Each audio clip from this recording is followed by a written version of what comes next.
Hello everyone, I am Pragyan Kumar and you are watching acoustic classes. तो आज हम करेंगे क्लास 9 केमिस्ट्री का chapter 1 matters in our surrounding. इससे पहले हमने करे थे स्टेट्स ऑफ मैटर, उनकी कैरेक्टरिस्टिक्स।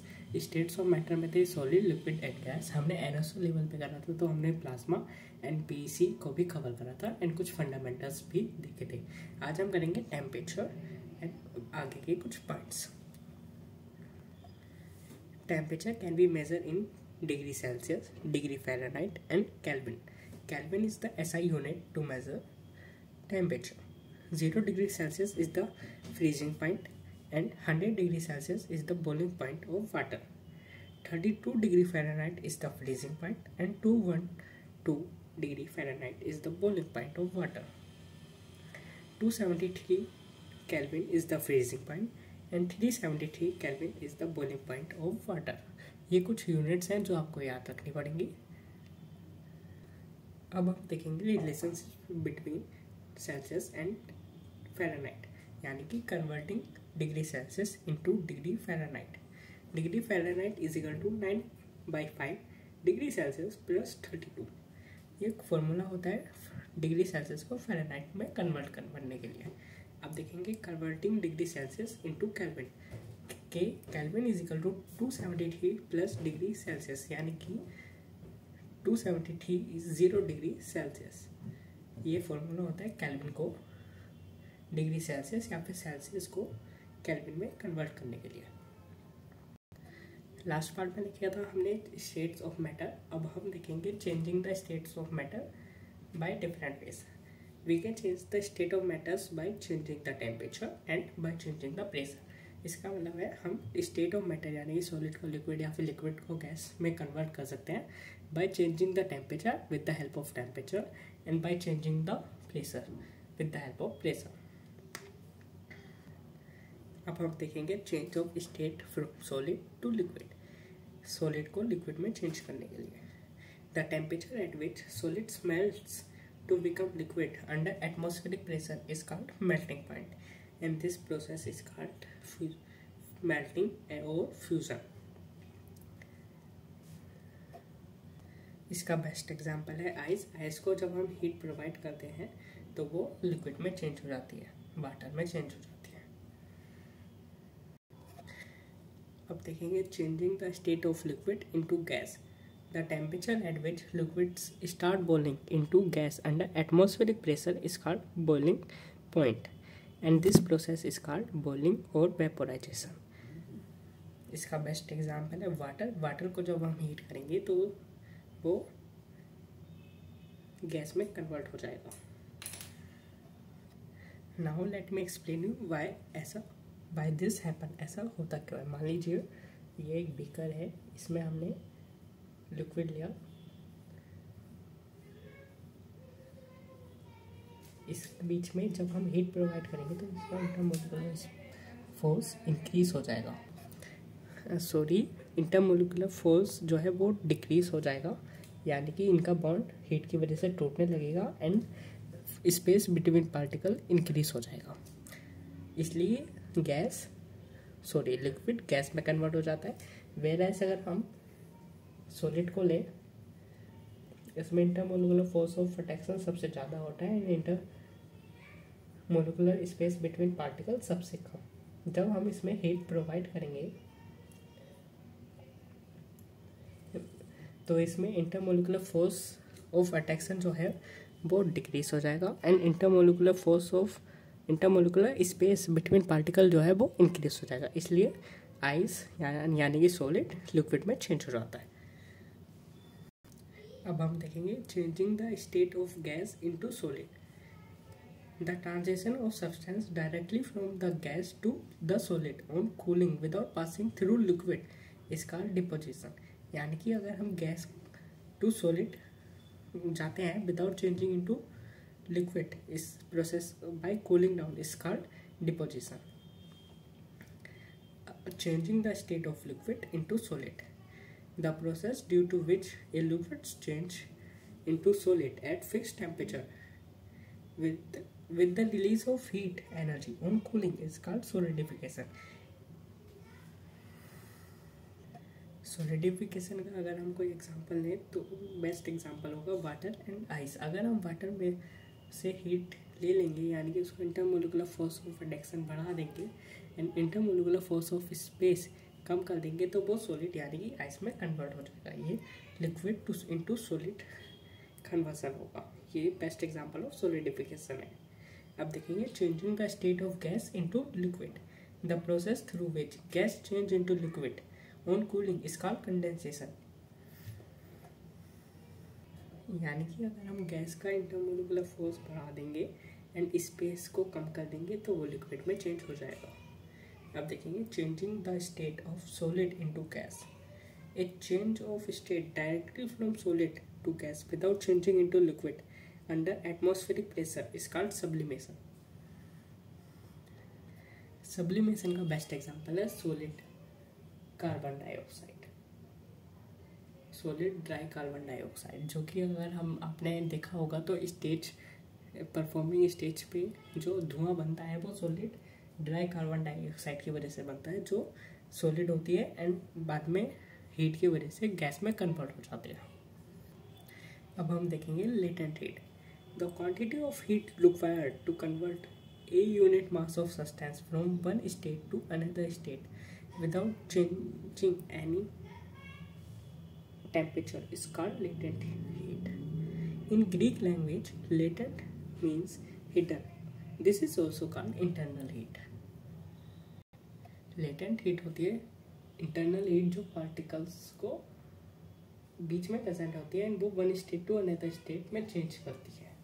इसे इंटरनल हीट भी कहते हैं क्योंकि ये टेम्परेचर में कोई चेंज नहीं दिखाती। अब देखेंगे latent heat of fusion. Fusion था हमारा सॉलिड इनटू लिक्विड। अब लेटेंट हीट ऑफ फ्यूजन भी सेम है बट डेफिनेशन में माइनर के चेंजेस हैं। डेफिनेशन दिखता है, the quantity of heat required to convert unit mass of solid into liquid without any change in liquid at its melting point under atmospheric pressure is called latent heat of fusion. Latent heat of fusion of ice is 3.347 into 10 power 5 joule per kg at 0 degree Celsius। यानी कि latent heat of fusion of ice में 3.347 into 10 power 5 joule per kg की heat required होती है to convert solid into liquid at 0 degree Celsius.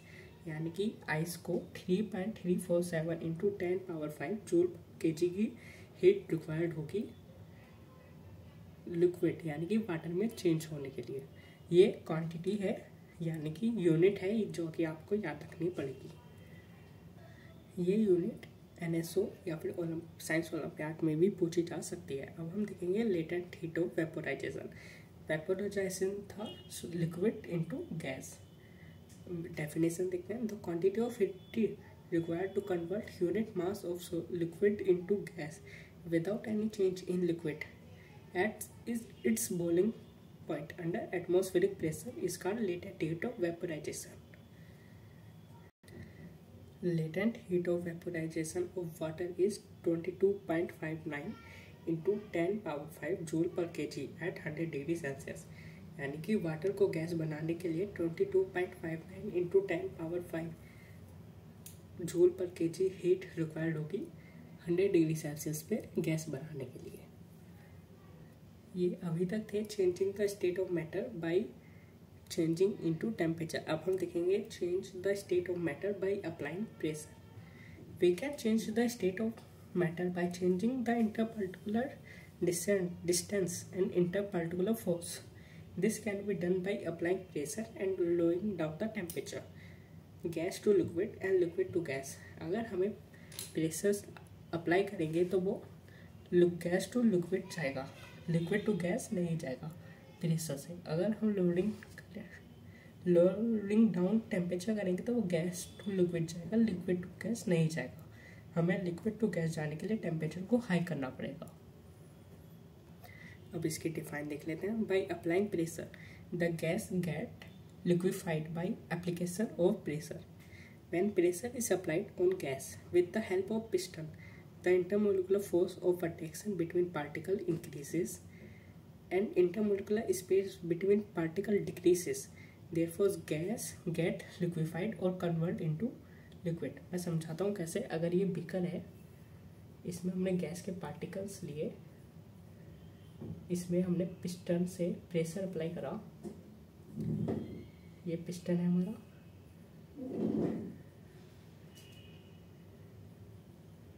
ये beaker and ये gas particle. जब हम इस पे पिस्टन से प्रेशर अप्लाई करेंगे तो ये जो इंटरमोलिकुलर फोर्स होगा ये बढ़ जाएगा, क्योंकि ये इनका स्पेस जो है वो डिक्रीज हो जाएगा, इसलिए गैस टू लिक्विड चेंज हो जाएगा। इसका बेस्ट एग्जांपल है एलपीजी। अब हमारा नेक्स्ट टॉपिक है evaporation. The phenomena of change of liquid to vapours at any temperature below its boiling point is called evaporation. Evaporation का मतलब होता है लिक्विड टू वेपर्स चेंज होना बिलो इट्स बॉइलिंग पॉइंट, उसे evaporation कहते हैं। Factors affecting evaporation: temperature, the rate of evaporation increase with increase in temperature. अब मैं आपको बताता हूँ टेम्परेचर इवेपोरेशन को कैसे इफेक्ट कर सकता है। आपने देखा होगा गर्मियों में हमारे कपड़े बहुत जल्दी सूखते हैं क्योंकि टेम्परेचर हाई होता है, जिसकी वजह से इवेपोरेशन जल्दी होता है। इवेपोरेशन का मतलब हीट जाना, जितना हाई टेम्परेचर होगा उतनी ही जल्दी इवेपोरेशन होगी। Surface area, the rate of evaporation increase with increase in surface area. आपने देखा होगा जब पानी कहीं गिर जाता है तो हम पोछा लगाते हैं, जिसकी वजह से सरफेस एरिया बढ़ जाता है एंड इवेपोरेशन जल्दी होती है।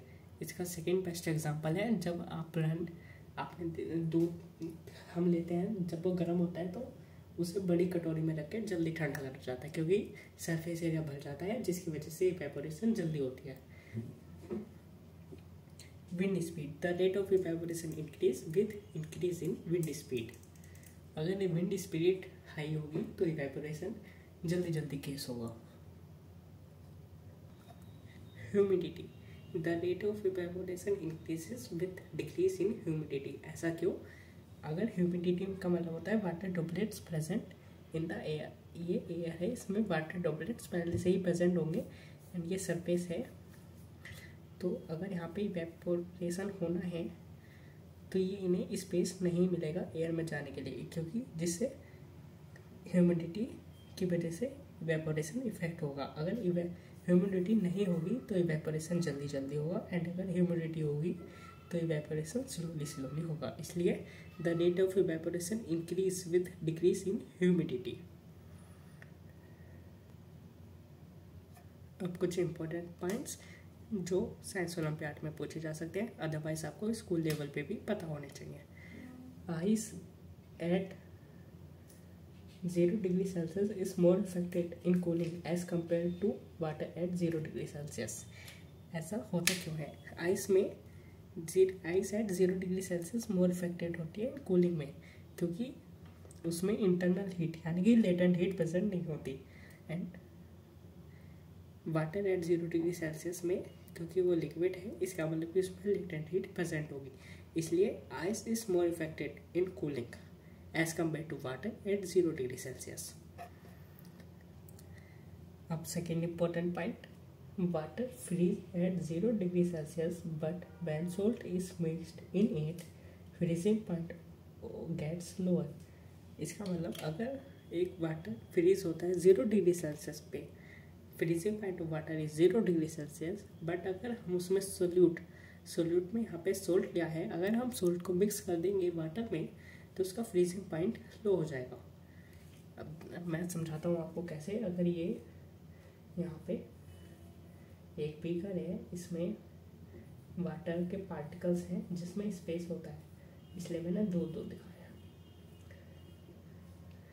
ये बीकर, अगर हम इसमें सोल्ट यानी कि कोई सोल्ट या फिर सोल्यूट डाल देंगे तो इसमें पार्टिकल्स में स्पेस लो हो जाएगा, जिसकी वजह से फ्रीजिंग पॉइंट लो हो जाएगा। फ्रीजिंग पॉइंट का मतलब इनमें इंटरमोलिकुलर फोर्स ऑफ अट्रैक्शन को बढ़ाना एंड स्पेस को कम करना।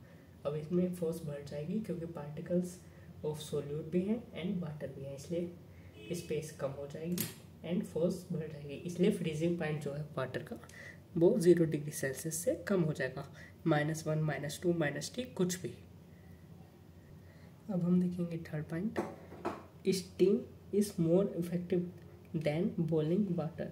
Steam is more effective in heating than boiling water at 100 degree Celsius because steam में लेटेंट हीट होगी वाइल बॉइलिंग वाटर में लेटेंट हीट नहीं होगी, इसलिए steam at 100 degree Celsius is more effective in heating. Third important point देखेंगे, boiling point increases when solute is added. Boiling point increase हो जाएगा when solute add होगा। ये देख लेते हैं, अगर हमारा कोई लिक्विड है, अगर हमें इसे वेपर्स में बनाना है, इसमें ये छोटे छोटे वाले पार्टिकल्स हो गए सोल्ट जो कि एक सोल्यूट है, एंड ये बड़े वाले पार्टिकल्स हो गए वाटर जो कि सोलवेंट है। इसमें बॉइलिंग पॉइंट में हम क्या करते हैं, बॉइलिंग या वेपोराइजेशन में हम इंटर पार्टिकल्स का स्पेस बढ़ाते हैं, इंटर पार्टिकुलर स्पेस बढ़ाते हैं, इन फोर्स को कम करते हैं। बट अगर इसमें सोल्यूट एंड सोल्वेंट मिक्स होंगे तो स्पेस बढ़ने कम होगा एंड फोर्स ज़्यादा होगी, इसलिए बॉइलिंग पॉइंट इंक्रीज हो जाएगा, यानी कि 274 केल्विन, 275 केल्विन, यानी कि 101, 103 कुछ ऐसे टेम्परेचर इंक्रीज हो जाएगा, एंड ये कुछ भी हो सकता है। That's it for today. इसके लेफ्ट टॉपिक, ये बचा टॉपिक को हम नेक्स्ट वीडियो में देखेंगे। अभी तक हमने इवेपोरेशन एंड उसके कुछ क्रूजिंग इफेक्ट्स तक पढ़ा है, उसके बाद वाले टॉपिक्स को हम पार्ट 3 में कवर करेंगे। Thank you everyone.